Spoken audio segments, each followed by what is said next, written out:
Drama kekerasan pada anak menjadi topik perbincangan kami di iNews Jabar sore hari ini bersama Kompol Indarto. Kami juga sudah membuka line telepon bagi Anda yang ingin bertanya langsung, begitu berinteraksi bersama kami di 022-200-4774. Tadi juga sebelum jeda ada Pak Yusef, kita tanggapi terlebih dahulu mungkin penelpon tadi Pak Yusef yang intinya dia juga sependapat begitu ya, artinya untuk para pelaku kekerasan pada anak ini benar-benar harus dihukum tuntas begitu. Tanggapannya bagaimana? Ya, terima kasih Pak Yusef ya. Tentunya kita juga sebagai orang tua, kita sependapat ya bahwa kekerasan terhadap anak ini tidak boleh terjadi lagi.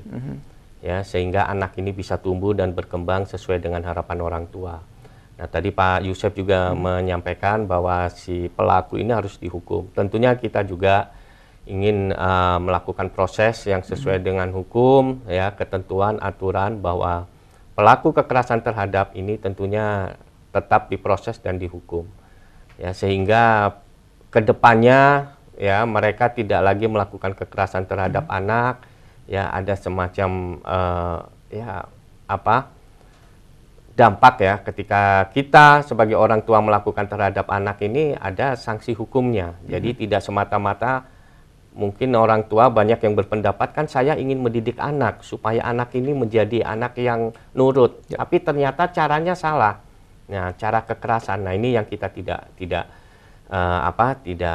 boleh, sehingga aturan ketentuan hukum ini ditetapkan oleh pemerintah justru untuk melindungi anak ini dari kekerasan. Nah, kita juga sependapat ya tentunya pelaku ini harus dihukum semaksimal mungkin sesuai dengan hukum yang berlaku. Baik.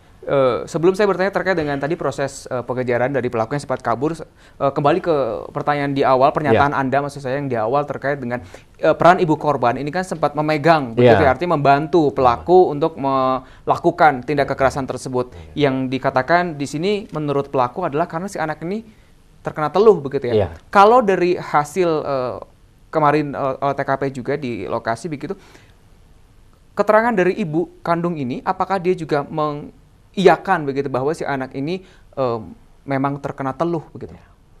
Hasil pemeriksaan kalau menurut dari ibu kandung tidak mengatakan bahwa anak ini teluh. Cuman ibu kandung mengatakan bahwa menurut bapak tirinya anak ini rewel atau sering nangis itu katanya wah ini pasti kena teluh gitu.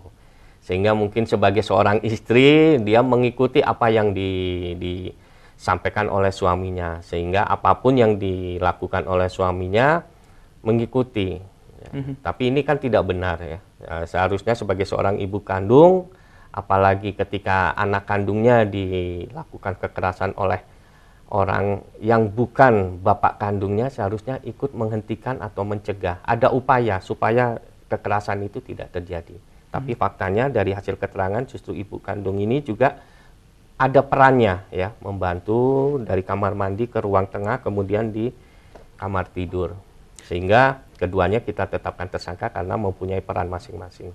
Kalau kita lihat begitu ya dari kronologis ini, kalau bisa disimpulkan rasanya memang ini karakter pelaku atau ayah tiri ini memang cenderung kasar, keras, temperamen begitu ya. Artinya dari nenek korban sampai ke ibu kandungnya pun sampai istilah kata mereka tidak berdaya, untuk bisa menghentikan tindak kekerasan tersebut ya. Tapi pendalaman itu akan terus dilakukan. Kita terus melakukan pendalaman, kenapa motifnya sedemikian ya, kejam, si ibu juga tidak ada upaya.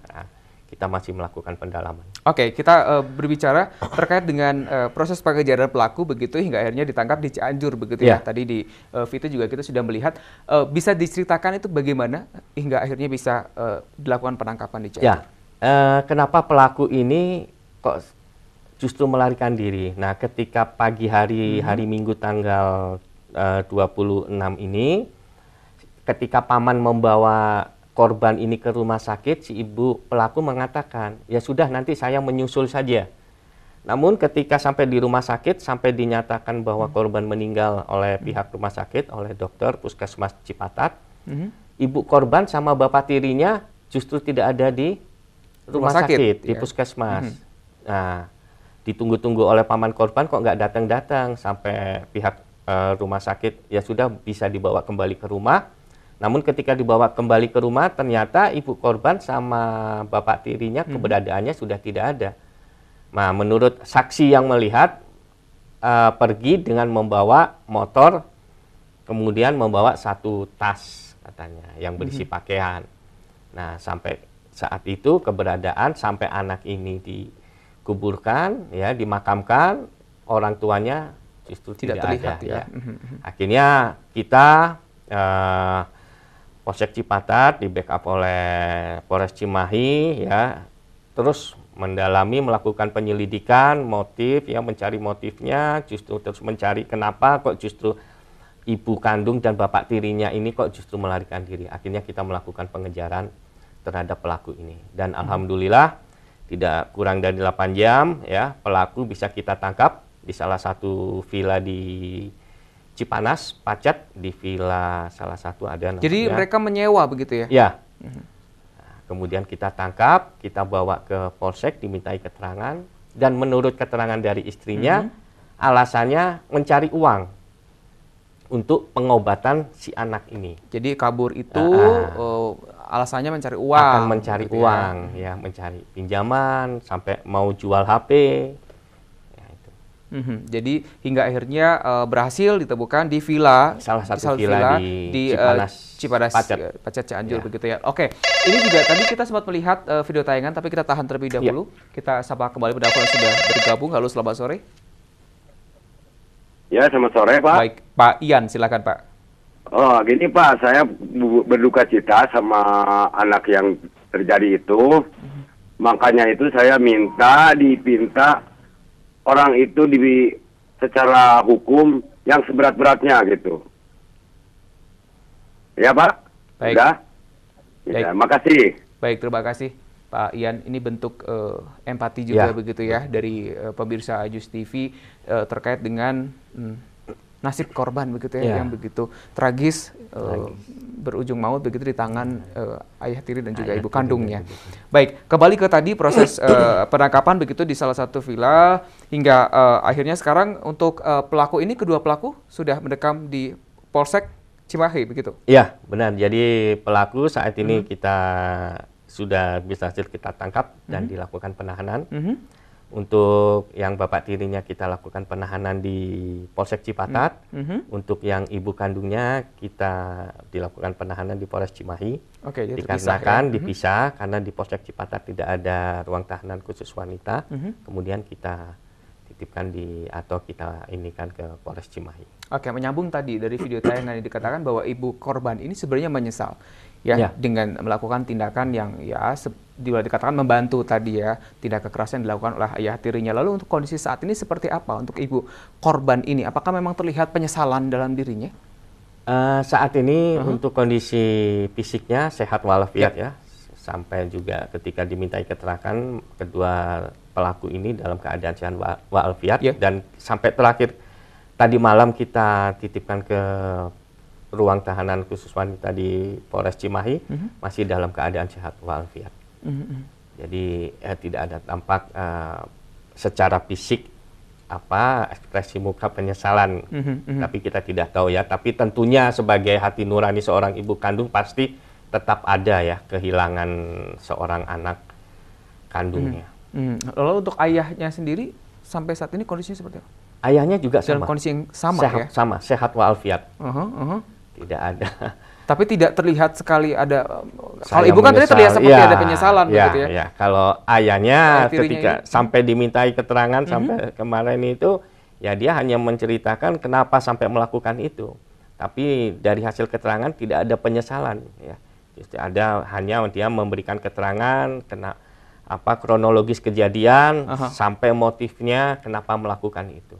Oke, jadi memang ada perbedaan begitu ya tidak sekali antara ayah tiri dengan juga ibu kandung begitu. Baik. Jadi ini juga menyambung tadi Pak Ian selaku warga yang juga ternyata empati dari kasus kekerasan ini hingga berujung maut terhadap balita berusia 3 tahun ini, dan juga ternyata tidak hanya tadi Pak Yusef dan Pak Ian, ini juga sejumlah warga di luar sana juga ternyata mereka empati, bahkan mereka menginginkan hal yang sama, yakni sanksi hukum yang seberat-beratnya begitu ya, semaksimal mungkin kepada pelaku. Dan kami memiliki video tayangan tersebut untuk Anda berikut ini. 100 lebih warga yang didominasi kaum ibu Senin siang mendatangi Mapolsek Cipatat di Jalan Raya Bandung Cianjur, Kabupaten Bandung Barat. Massa berteriak-teriak minta 2 pelaku penganiayaan terhadap balita agar dihukum berat.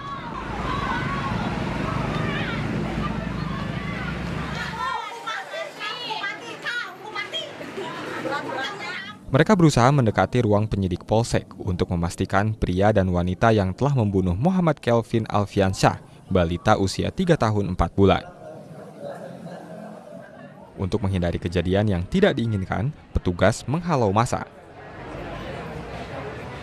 Sebagian masyarakat dan anggota keluarga mengaku curiga perilaku kedua pelaku TH dan AC, pasangan yang baru menikah siri 3 bulan lalu.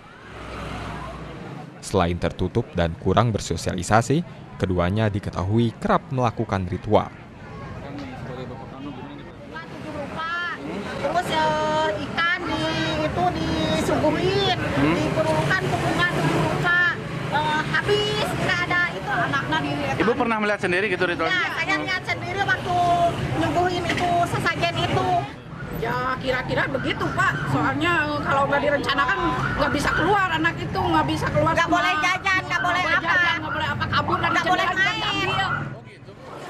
Korban merupakan buah hati dari pasangan Dedi Pratama dan pelaku AC yang kini telah ditetapkan jadi tersangka bersama suami barunya. Kedua pelaku ditangkap Senin dini hari oleh tim Sus Polres Cimahi dan Polsek Cipatat di sebuah villa di kawasan Cipanas, Kabupaten Cianjur. Dari Kabupaten Bandung Barat, Yuwono, MNC Media, melaporkan. Sebelum kejadian ini. Baik, itu tadi video tayangan dan kita akan tanggapi, tapi seusai jeda terlebih dahulu ya Pak Idarto. Pemirsa, kami kembali seusai jeda berikut ini.